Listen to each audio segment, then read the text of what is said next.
So I founded the Nest.io, which is an incubator and an accelerator. उसमें वजह ये थी कि हमने सोचा कि यंग लोग जो बिज़नेस स्टार्ट करना चाहते हैं उनको कोई गाइडेंस नहीं मिलती है. वैसे ही एंटरप्रेन्योरशिप की जर्नी जो है ना वो बहुत लोनली होती है.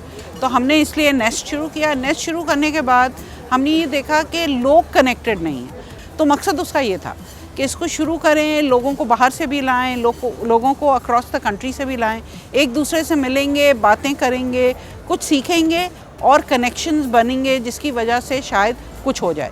तो शुरू इस तरह हुआ था. हमें भी ये उम्मीद नहीं थी, एक्सपेक्टेशन ये था कि इतना ज़्यादा हो जाएगा.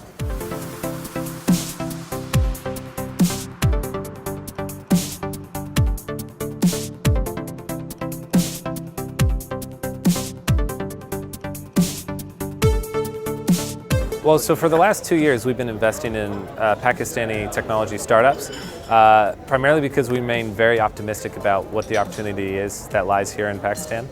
And for that reason, we come back to this conference to get to know more entrepreneurs, as well as get to know some of the other investors that are participating in this ecosystem.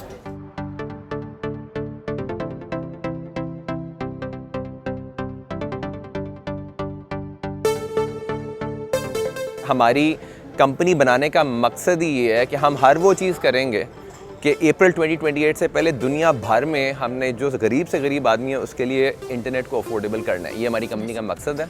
देखो, signal हर जगह पहुंचता है, signal की quality नहीं अच्छी. Signal की quality अच्छी इसलिए नहीं है क्योंकि मोटा डेटा पाइप नहीं है. पाइप है जिसको कहते हैं फाइबर में ढेर सारी कैपेसिटी है. ठीक है, व्यू सिंपल सा है कि अगर टेलीकॉम नेटवर्क की कैपेसिटी ढेर सारी बढ़ा देते हैं तो प्राइस डिक्लाइन फीजिबल हो जाता है. Education, transportation, public safety, health care, ये अफोर्डेबल हो जाती हैं. Internet is the means to an and.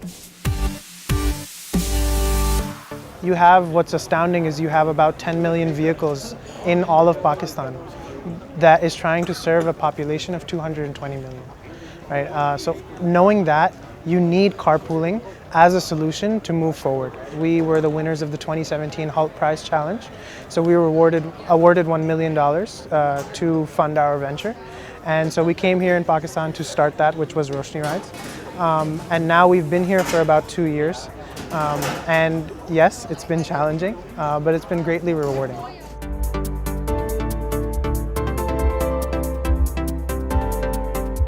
Panel में यहाँ पे डिस्कशन हो रही थी कि इस वक्त अर्ली स्टेज स्टार्टअप्स जो हैं वो सबसे ज़्यादा हैं. अगेन यंग लोग जो अभी नई फ्रेश स्टार्टअप शुरू कर रहे हैं वो सबसे ज़्यादा हैं, मगर अर्ली स्टेज पे पैसे शायद इस वक्त सबसे ज़्यादा कम है. तो मसला ये हो रहा है कि क्योंकि अर्ली स्टेज पे स्टार्टअप्स को इंजेक्शन नहीं मिल रहा कैश का, तो वो ग्रो ही नहीं कर सक रहे उस पॉइंट तक जहाँ पे इस वक्त VCs ऑपरेट कर रहे हैं. हमारे पास ऑफिस आवर्स का एक पूरा सेगमेंट होता है जिसका मकसद ये होता है कि हम international investors as well as local investors को यहाँ के स्टार्टअप्स के साथ एक्सपोजर दें, उनको टाइम दें. तो ऑफिस आवर्स होती हैं 15 मिनट की मीटिंग्स जिसके अंदर इन्वेस्टर्स मिलते हैं स्टार्टअप से. वो अपना पहले क्राइटेरिया हमारे साथ शेयर करते हैं, हम उस क्राइटेरिया को एडवर्टाइज़ करते हैं और उसी हिसाब से फिर स्टार्टअप्स अप्लाई करते हैं हमारे लिए. एंड देन उसकी एक क्लोज स्क्रीनिंग होती है. Each application is looked at individually and जो बेस्ट स्टार्टअप्स मैच हो रहे होते हैं आपस में वो मीटिंग्स हम सेटअप कराते हैं. एंड वहाँ से फिर इन्वेस्टमेंट की डील्स वगैरह जो है वो इनिशिएट होती हैं उसके अंदर.